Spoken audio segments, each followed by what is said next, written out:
Hi, today I'm going to debunk 5 myths about spiritual people.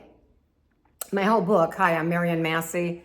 I'm a clinical hypnotherapist and success coach. In my recent book, Miracles, Karma, and Reincarnation Redefined, a handbook for purposeful living. The whole book is designed to help you understand that your life is a spiritual journey. So if you have these myths about spiritual people, you're not going to want to even look into that way. So I want to debunk some of these myths. So one of the myths is that spiritual people are silly or flaky or really out there. Well, all the really deeply spiritual people I know are very grounded in daily life. They work, they're very responsible, because part of a spiritual path that is a higher path is that you take full responsibility for everything in your life. Your thoughts, your emotions, your actions. So you need to make your own living. If you absolutely can do that, you have to. It's part of being a true spiritual person. So actually you're very grounded and probably have better boundaries than people that forget about even what spiritual means. So the second myth is that you don't have to work at it. You just are spiritual. Well, let me tell you, I have focused on spiritual growth my whole life, and I've worked at it my whole life. And it's a joyful work. It's like, having a career that you absolutely love. You're working, but you enjoy it. So you see the changes. True responsibility really means you're creating your life through changing your belief systems, your emotions, and connecting with spirit that flows through everything. So you're raising your vibrations. So it's work, but not so much. You're just really becoming more conscious.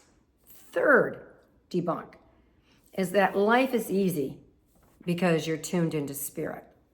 Well, yes and no. It doesn't mean that you will never have a problem.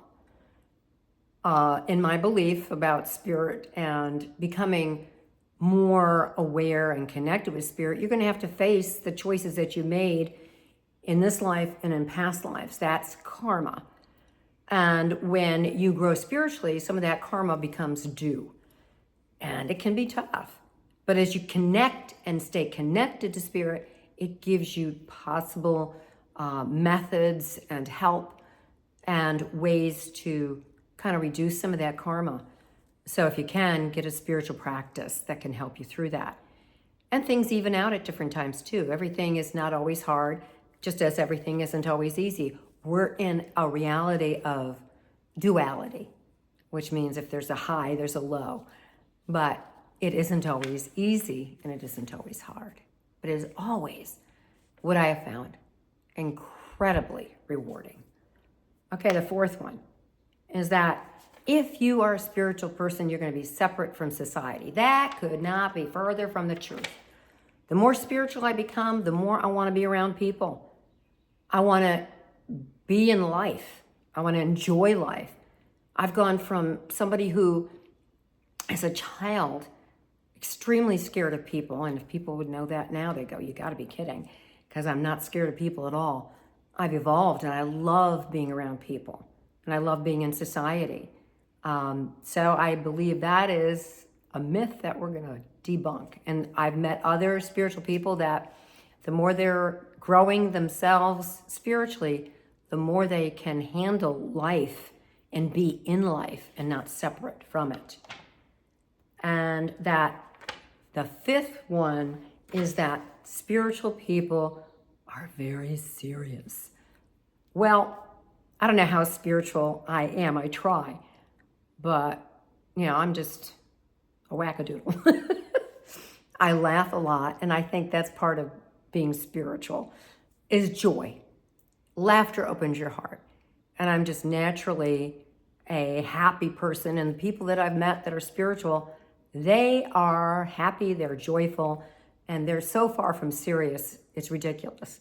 And it doesn't mean that they don't focus on their growth. They do. They take it very positively and they work at it, but it's not that seriousness where, hey, get away from me. So I hope this helps. Know that If you grow spiritually, you should have your heart opening more to love, more joy, be out in the world, be able to handle things and be more conscious. And that responsibility is about creating. So it's all good. Thanks.